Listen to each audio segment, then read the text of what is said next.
धमाके का ये खौफनाक मंजर ईरान के सबसे पुराने शहरों में से एक इस्फहान का है।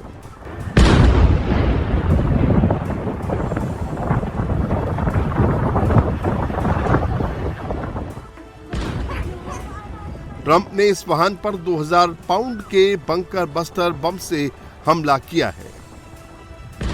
इस हमले के बाद पूरे इलाके में जबरदस्त धमाकों की गूंज सुनाई दी। दूर दूर तक आग के गोले दिखाई दिए।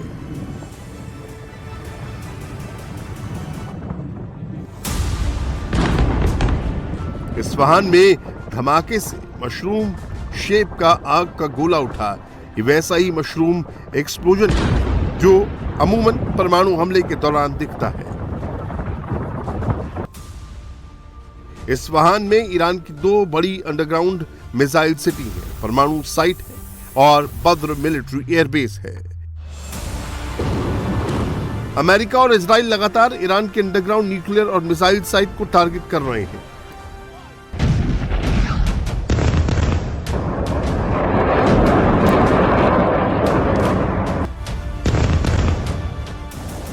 सात और 8 मार्च को भी अमेरिका ने इस्फहान पर बंकर बस्टर बम गिराए थे, लेकिन यहां सब कुछ जमीन के नीचे इतनी गहराई में है कि उसे एक बार में तबाह करना बेहद मुश्किल है।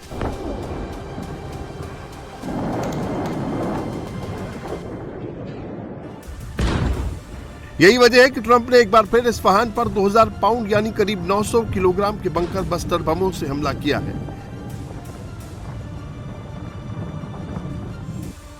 दावा है कि इस्फहान में जिस जगह ये हमला हुआ वहीं ईरान के 400 किलोग्राम हाईली एनरिच यूरेनियम रखे थे।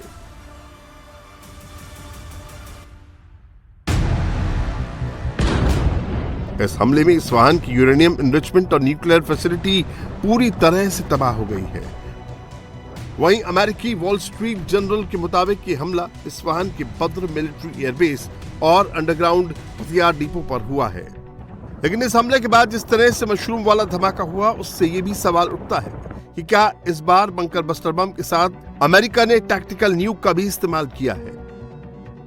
The bomb that we saw that the Israelis and the US dropped on Isfahan and Iran is not a normal bomb, ladies and gentlemen. The shape of this bomb, the way it exploded, the different camera angles. If you look at this explosion, this is a tactical nuke weapon. And Trump slipped that out of his mouth. He literally said a couple of weeks ago that they use nukes, and then he just said no, he meant B-2 bombers. This is a tactical nuke weapon they dropped on Iran. This is the only way they can win Iran. Iran युद्ध को आज पूरे 32 दिन हो गए हैं। Trump बार बार यही दावा करते हैं कि उन्होंने ईरान की मिलिट्री ताकत को खत्म कर दिया है।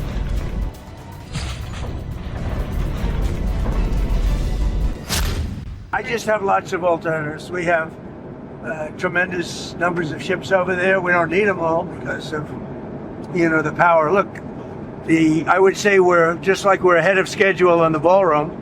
In a much bigger way, we're ahead of schedule with Iran. We're weeks ahead of schedule.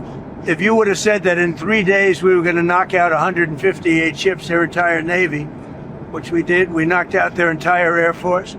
We knocked out most of their missiles. That's why you see missile attacks, but they're sputtering. लेकिन जिस तरह से Iran ताबड़तोड़ हमले किए जा रहा है, उसने अमेरिका और इजराइल दोनों के होश उड़ा रखे हैं।